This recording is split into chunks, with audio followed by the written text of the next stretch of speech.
বিশাল আকারের এই গরুকে পরম যত্নে খাবার তুলে দিচ্ছেন একজন খামারি। বলা যায় ঈদকে সামনে রেখে শেষ মুহূর্তের প্রস্তুতি চলছে খামারিদের। খামার ঘুরে দেখা মিলবে 200টিরও বেশি গরুর, যেখানে সর্বোচ্চ 6 লাখ টাকা থেকে মিলবে সর্বনিম্ন 2 লাখ টাকার গরু। আমাদের এখানে বিনচেগুলোতে 200+ গরু আছে, দেশি, সায়াওয়াল, বিভিন্ন কোয়ালিটির বড় গরু আছে।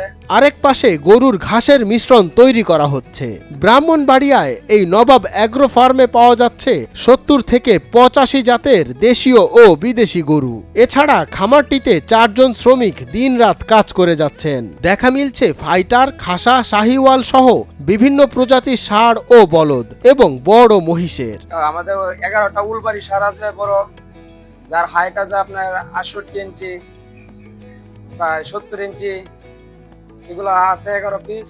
এর মধ্যে অনলাইনে কোরবানির পশু বিক্রির প্রচারণা চালিয়ে যাচ্ছেন তারা। তবে প্রতিবেশী দেশগুলো থেকে গরু আসা নিয়ে উদ্বিগ্ন খামারিরা। আমাদের যে সরকার আছে, ওই সরকার যদি ভারত থেকে গরু না আসে তাহলে আমাদের ন্যায্য মূল্যটা পাবো। বিগত 13 বছর ধরে তো দেখা যাচ্ছে বর্ডারে গরু আসলে তারপর ন্যায্য মূল্য পাওয়া যায় না। জেলার প্রাণী সম্পদ কার্যালয়ের তথ্য মতে ব্রাহ্মণবাড়িয়ায় গবাদি পশুর খামার রয়েছে 14,792টি। এসব খামারে কোরবানির জন্য 1,35,635টি পশু লালন পালন করা হচ্ছে। এর মধ্যে গরু রয়েছে 99,567টি, মহিষ 12,166টি, ছাগল ও ভেড়া 15,321টি। সামনে ঈদকে কেন্দ্র করে আমরা প্রায় 25টা গরু এবং 14টা মহিষ, প্রায় 80 পিস মাল, আমরা 80 পিস গরু মহিষ আমরা রেডি করেছি সামনে কুরবানিকে কেন্দ্র করে। এ বিষয়ে জেলা প্রাণী সম্পদ কর্মকর্তা ডাক্তার মোহাম্মদ হাবিবুল ইসলাম বলেছেন, এবছর কোরবানির ঈদকে ঘিরে পর্যাপ্ত পরিমাণে পশু ব্রাহ্মণবাড়িয়ায় প্রস্তুত রয়েছে।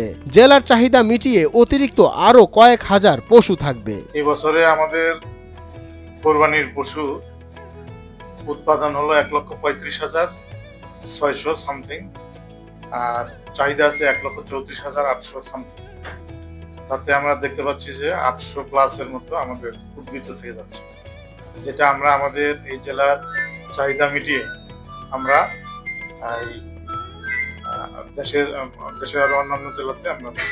আসন্ন ঈদুল আজহাকে ঘিরে সরকারের কাছে জেলার সকল খামারিদের দাবি, ভারত ও অন্যান্য দেশ থেকে যেন কোনো কোরবানির পশু আমদানি না করা হয়। বিশেষ করে আমরা বিগত 3-4 বছর যাবত আমরা ক্ষতির সম্মুখীন হচ্ছি, যার কারণ একটাই, ইন্ডিয়া থেকে গরু আসা। ইন্ডিয়া থেকে গরু আসলে আমরা এবছরও প্রচুর পরিমাণে ক্ষতির সম্মুখীন হব।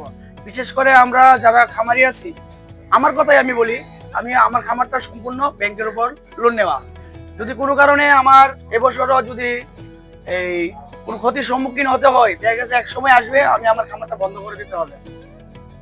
মঞ্জুর এ মাওলা, নয়া দিগন্ত।